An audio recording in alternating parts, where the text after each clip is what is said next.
जहाँ कर्म की सरिता बहती शांत है, जिस धरती की आध्यात्मिकता का सुचि रूप ललाम है, कोटि कोटि उस जन्मभूमि को श्रद्धा वनत प्रणाम है। समता ममता और एकता का पावन उद्गम यह है, देवोपम जन जन है इसका, हर पत्थर भगवान है। कोटि कोटि उस जन्मभूमि को श्रद्धा वनत प्रणाम है। इतिहास में सैकड़ों ऐसे महापुरुष हुए हैं जिनके जीवन, जिनकी बातें और जिनकी शिक्षाओं ने इस भारतवर्ष को बनाया है। ऐसे ही एक महापुरुष गौतम बुद्ध को समर्पित है हमारी यह नृत्य नाटिका। वह युग के मूल्यों को निश्चित करता है। वह युग में क्या सर्वहित है निश्चित करता है। वह युग में क्या सत्य है निश्चित करता है। हर युग में हमें यह बताने एक महात्मा आता है।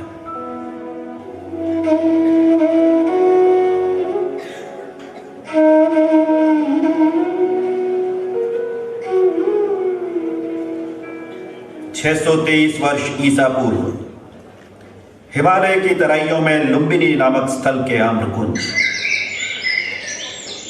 बर्फ से ढके पर्वतों का विहंगम दृश्य,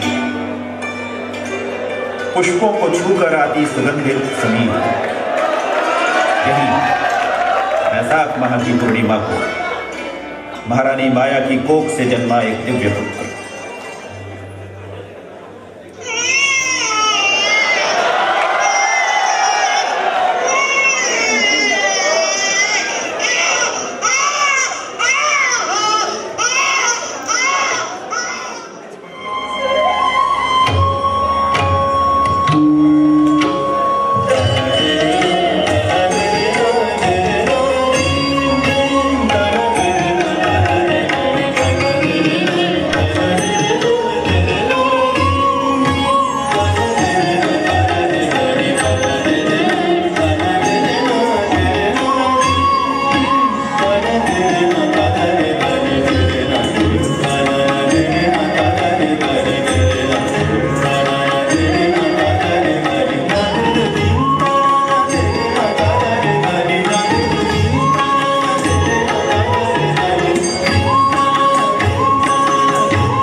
महाराज शुद्धोधन की जय हो।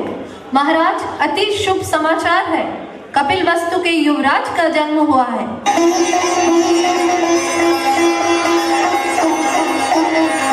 उत्तम समाचार है, कुलदीपक का जन्म हुआ है। कपिलवस्तु को भावी राजा की प्राप्ति हुई है। असित मुनि, आप मेरे पुत्र को आशीर्वाद दीजिए एवं इसका नामकरण कीजिए। राजन, यह बालक अपने जीवन का अर्थ सिद्ध करेगा। इसका नाम सिद्धार्थ होगा। जो आज्ञा गुरुदेव। सिद्धार्थ एक महापराक्रमी राजा बनकर मेरे राज्य का विस्तार करेगा। मैं इसे अस्त्र शस्त्र का श्रेष्ठ प्रशिक्षण दिलवाऊंगा। राजन, इस बालक के शरीर पर 32 ऐसे चिन्ह हैं जिनके साथ युगों युगों में कोई एक ही जन्म लेता है।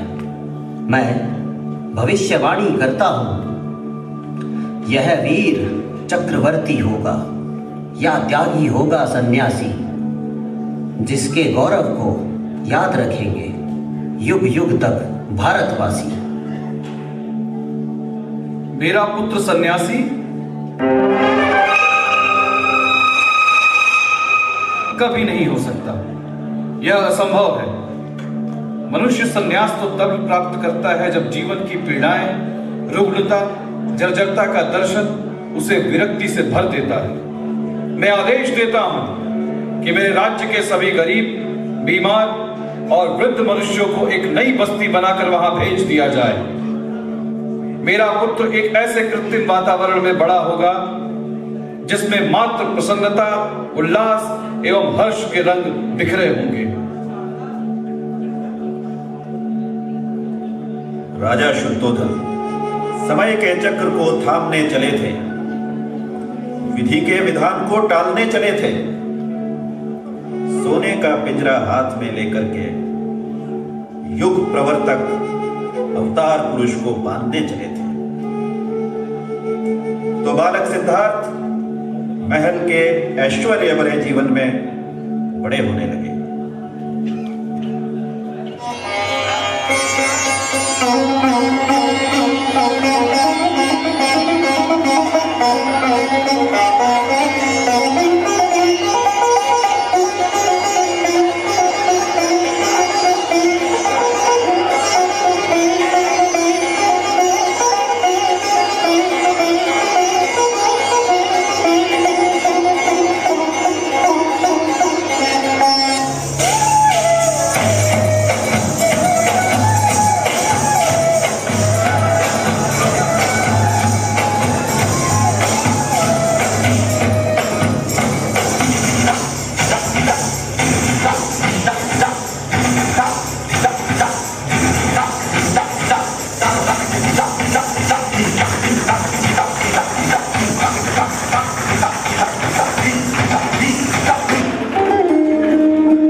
वर्ण वर्ण के फूल खिले थे,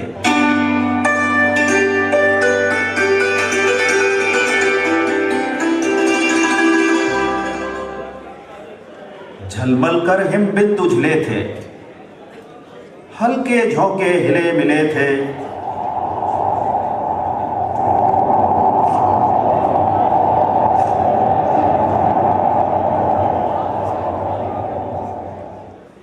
लहराता था पानी,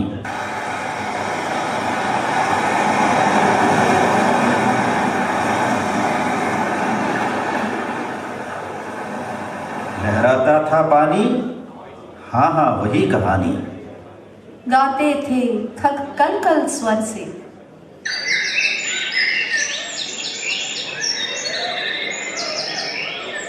सहसा एक हंस ऊपर से गिरा पित्त होकर खगशर से।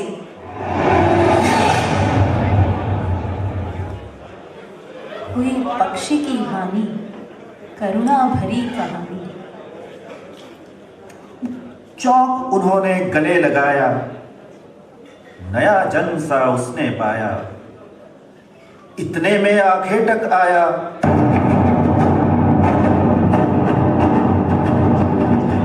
लक्ष्य सिद्धि का मानी, लक्ष्य सिद्धि का मानी, कोमल कठिन कहानी। मांगा उसने आहत पक्षी, कोमल हाथ किंतु थे रक्षी। तब उसने जो था खग भक्षी, हठ करने की ठानी, हठ करने की ठानी। अब बढ़ चली कहानी।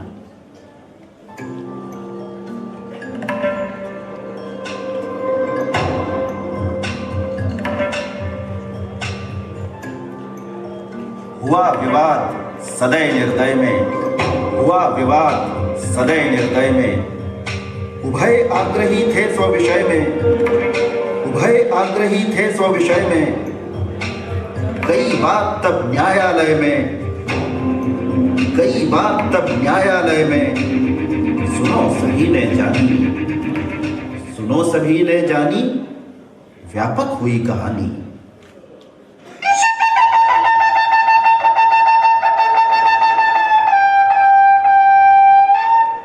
महाराज, आप हमारा न्याय कीजिए। तो अब यह न्याय करना है कि यह पक्षी किसे दिया जाए, जिसने घायल किया उसे या जिसने उसकी रक्षा की उसे। आखेट करना तो क्षत्रियों का गुणधर्म है महाराज। निर्बल की रक्षा करना क्षत्रियों का कर्तव्य है। यह पक्षी मेरे तीर से घायल हुआ है, यह तो मानते हो ना आप? किंतु यह पक्षी अब मेरी शरण में है, ये बात आप मानते हैं या नहीं? मुझे आपकी क्षत्रियता पर संदेह है। और मुझे आपकी मनुष्यता पर। मारने वाले से बचाने वाला बड़ा होता है। सिद्धार्थ, तुम इस पक्षी को रख सकते हो।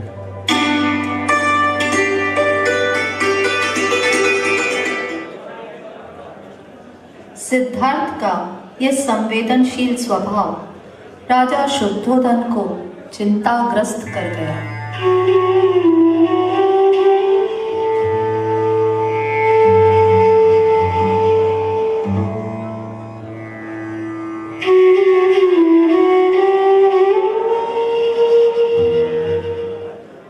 सेनापति, सिद्धार्थ के शस्त्र विद्या के अभ्यास की व्यवस्था की जाए। उसे एक उत्तम योद्धा में परिवर्तित करें। राजकुमारों के शरीर युद्ध की अग्नि में तपकर कुंदन बनते हैं। समय आ गया है कि युवराज अपने क्षत्रिय धर्म का पालन करें। जो आज्ञा महाराज।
युवराज सिद्धार्थ की जय हो। युवराज सिद्धार्थ की जय हो। यशस्वी भव। कौशल राज्य के युद्ध में तुम्हारी वीरता के चर्चे हम तक पहुंचे हैं। हमें तुम्हारी वीरता पर गर्व है। पिताश्री, मैं युद्ध नहीं करना चाहता। युद्ध सबके लिए अनर्थ लेकर आता है। युद्ध की ज्वाला सब कुछ भस्म कर देती है, अपना भी पराया भी। क्या क्षेत्र विस्तार ही क्षत्रिय धर्म है?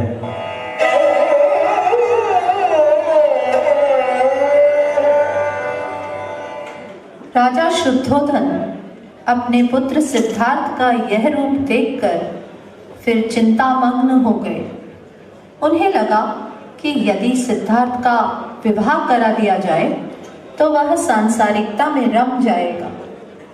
और इस तरह आगमन हुआ राजकुमारी यशोधरा का राजकुमार सिद्धार्थ के जीवन में।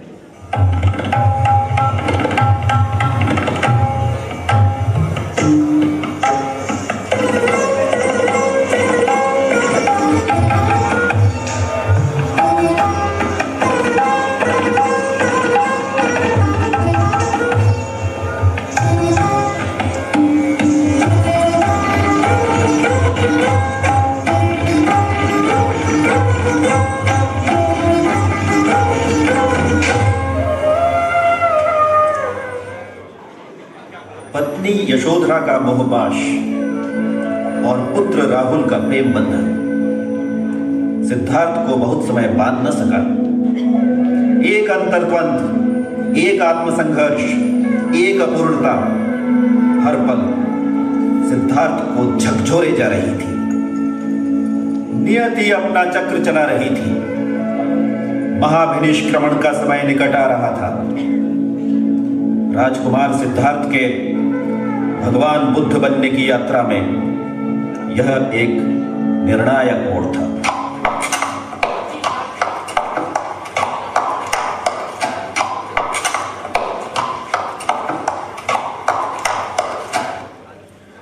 सारथी छंदक। जी युवराज। संसार का यह कैसा स्वरूप है? मनुष्य के शरीर पर झुर्रियां, उसकी झुकी हुई पीठ, शक्तिहीन शरीर, यह कैसा प्राणी है? युवराज, यह मनुष्य वृद्ध है। यह अपनी वय के सायकाल में पहुंच चुका है। समस्त प्राणियों के साथ जीवन चक्र में यह समय आता ही है। तो छंदक, क्या एक समय मेरी यशोधरा भी ऐसी हो जाएगी?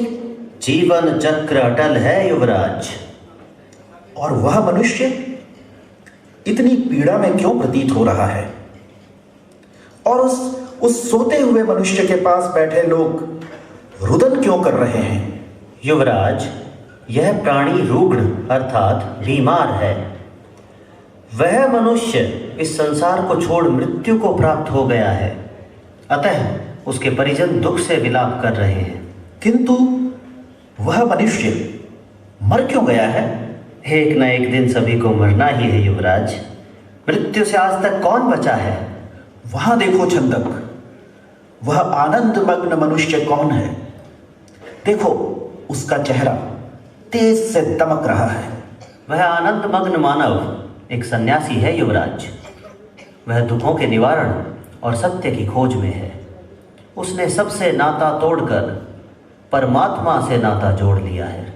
मुझे मनुष्य को दुखों, बीमारी एवं मृत्यु की पीड़ा से छुटकारा दिलाना होगा। छंदक, मुझे सत्य की खोज में निकलना चाहिए। जगत के दुखों से निवारण का मार्ग दिखाना ही सर्वजन हिताय मेरा जीवन उद्देश्य होना चाहिए। मुझे सत्य की खोज में निकलना होगा।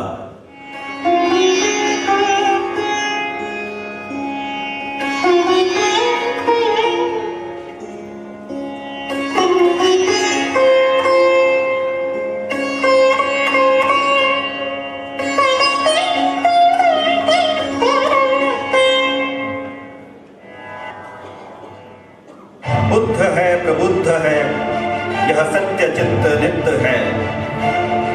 बुद्ध है, प्रबुद्ध है, यह सत्य चित्त नित्य है। सुकुमार यह राजपुत्र उद्वेलित क्यों उद्दीप्त है? बुद्ध है, प्रबुद्ध है, यह सत्य चित्त नित्य है। हृदयाग्नि एक प्रज्वलित उत्तेजित समूची सोच है। लो जला निकल पड़ा तिमीर भय भीत है। बुद्ध है, प्रबुद्ध है, यह सत्य चित्त नित्य है।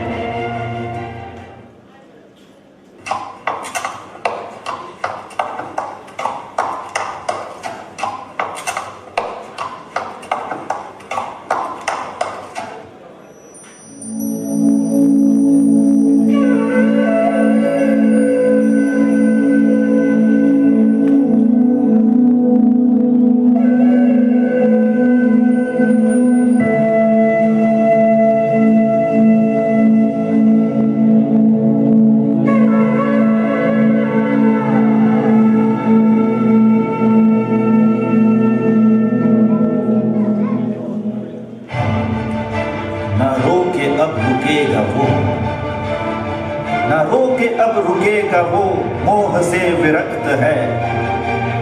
सर्वहित समस्त हित अनावरण निहित है।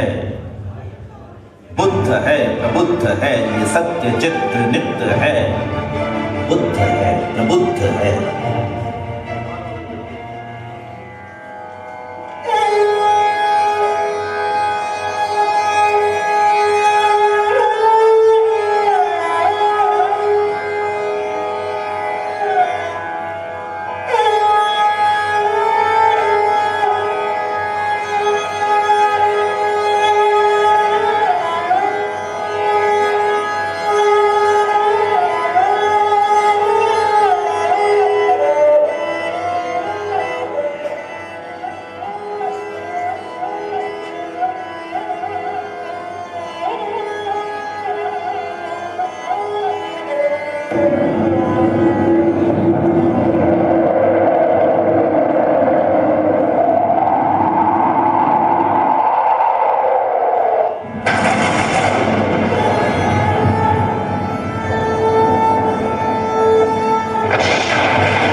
माता, आप कौन हैं? मैं सुजाता हूँ, वन देवता को खीर चढ़ाने आई थी। आपको यहाँ अचेत देखा तो ये खीर मैंने प्रसादम के रूप में आपको दी। वैसे तो मैं अज्ञानी आदिवासिनी हूँ, पर हे श्रेष्ठ, यदि आज्ञा हो तो एक बात कहूँ। वीणा के तार को इतना ढीला मत छोड़ो कि स्वर न निकले, और इतना भी मत खींचो कि वह टूट जाए। मध्यम मार्ग अपनाओ। शरीर को कष्ट देने से ज्ञान की प्राप्ति नहीं होती। आपने मुझे जीवन दर्शन दिया है माता। मैं सदैव आपका आभारी रहूंगा।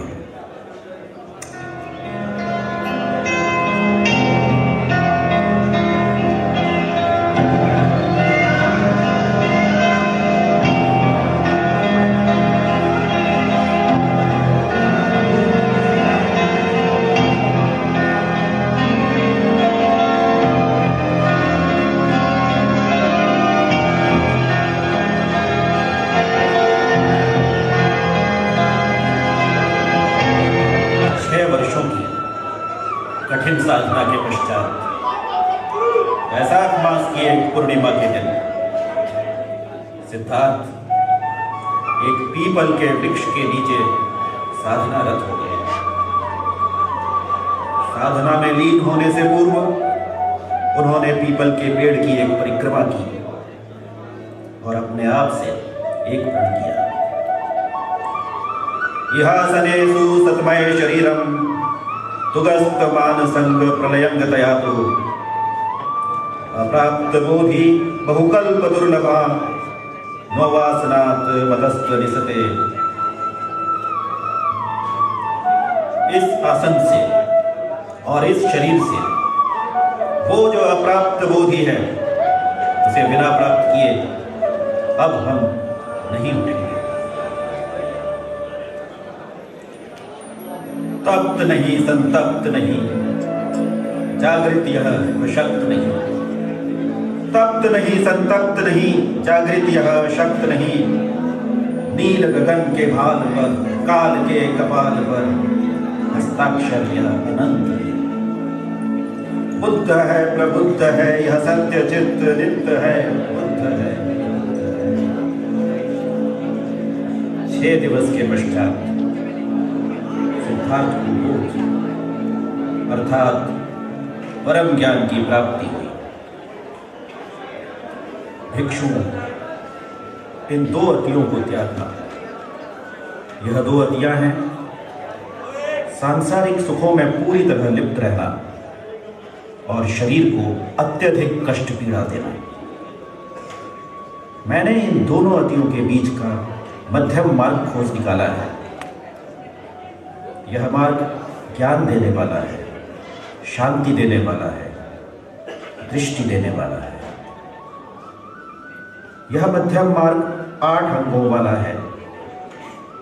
सम्यक दृष्टि, सम्यक संकल्प, सम्यक वचन, सम्यक स्मृति, सम्यक प्रयत्न, सम्यक जीविका और समाधि।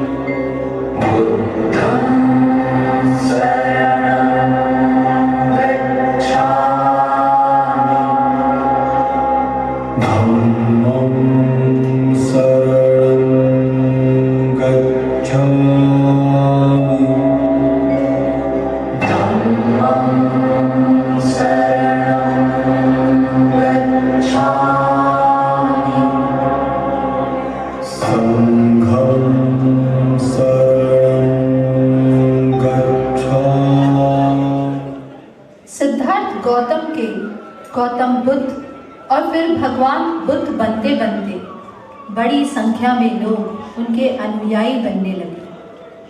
मात्र आम जन ही नहीं बल्कि बड़े बड़े सम्राट भी बुद्ध के चरणों में बैठकर अपने आप को धन्य मानने लगे। राजा और प्रजा ही नहीं, बुद्ध के प्रभाव से खूंखार डाकू का भी हृदय परिवर्तन हो गया।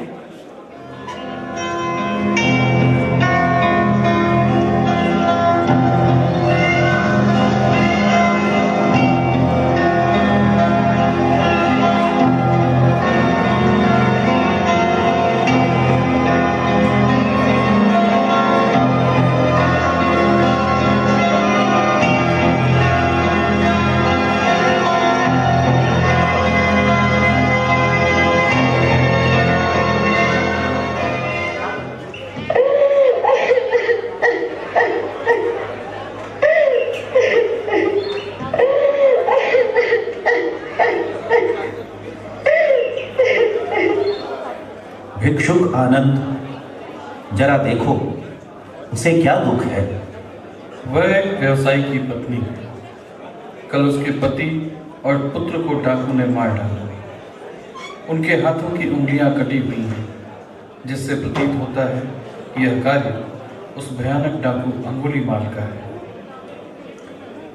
क्या तुम इस डाकू के संबंध में कुछ जानते हो आनंद? भगवान, ज्ञात है कि वह तक्षशिला का एक मेधावी छात्र था, किंतु सहपाठियों की ईर्ष्या और निम्न वर्ण से होने के परिणाम स्वरूप वह कभी प्रगति नहीं कर पाया। जीवन यापन के लिए छोटे छोटे अपराध करते करते वह दुर्दांत अपराधी बन गया।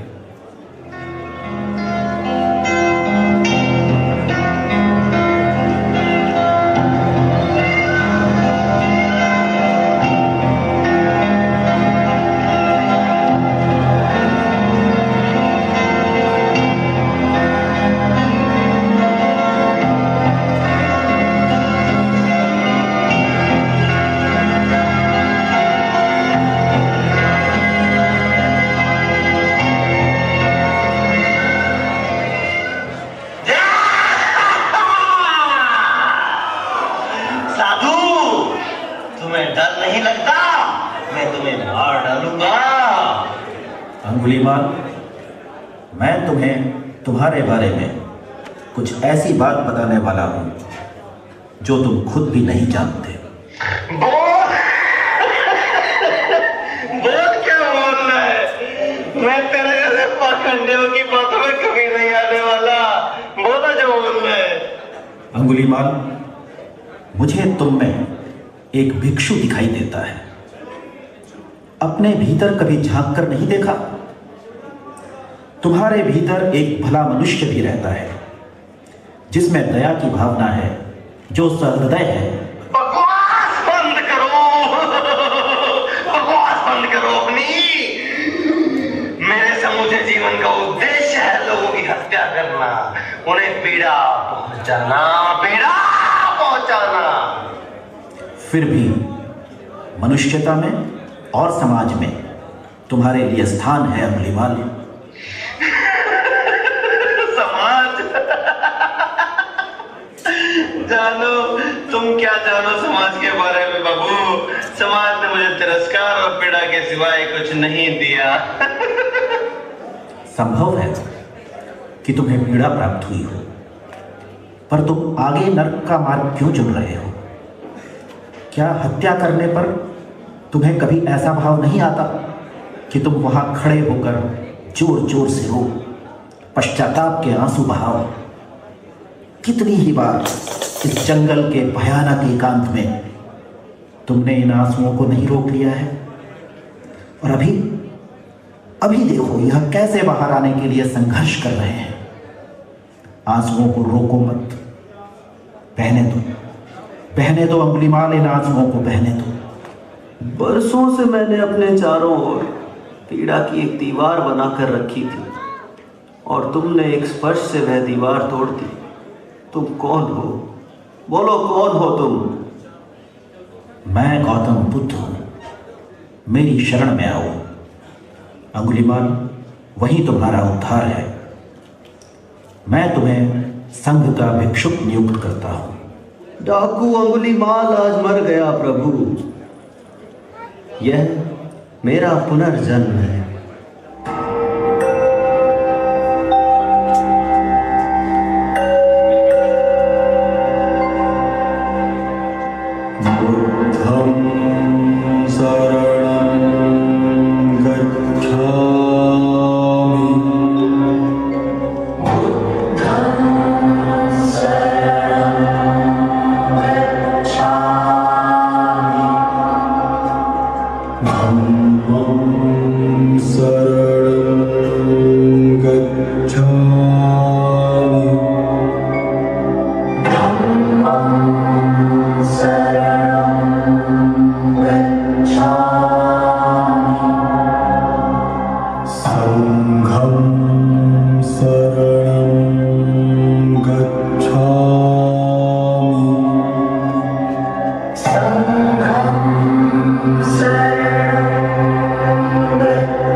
भिक्षुओं, मुझे कपिल वस्तु लेकर चलो।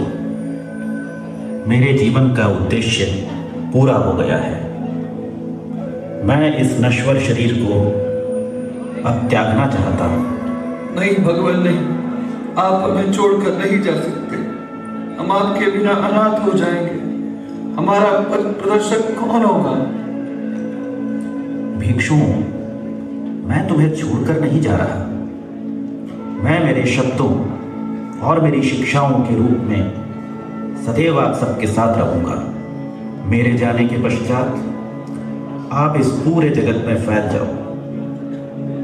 जगत के हर कोने में जाकर यह उपदेश दो कि निर्धन और समृद्ध सब एक हैं। जिस तरह सब नदियां महासागर में जाकर मिल जाती हैं, उसी प्रकार हर मनुष्य अंत में एक ही बिंदु में जाकर समाहित हो जाता है।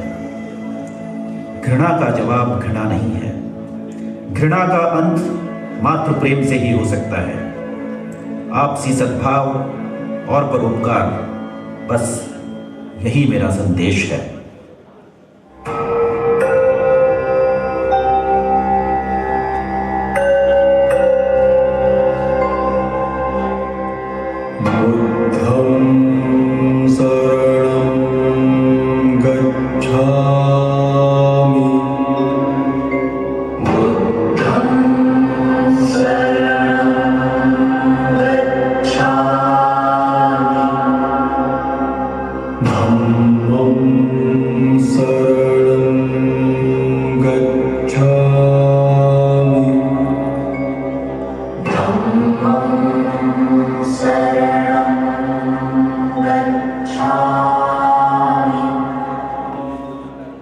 बुद्धत्व जब प्रज्वलित हुई तो समस्त जगत उसके प्रकाश से जगमगा उठा। सम्राट और सामान्य जन कोई उससे अछूता न छूटा। सम्राट अशोक की राज्य प्रणाली, ईसा मसीह के संदेश और महात्मा गांधी की अहिंसा हर कहीं बुद्ध प्रतिध्वनित और प्रतिबिंबित होते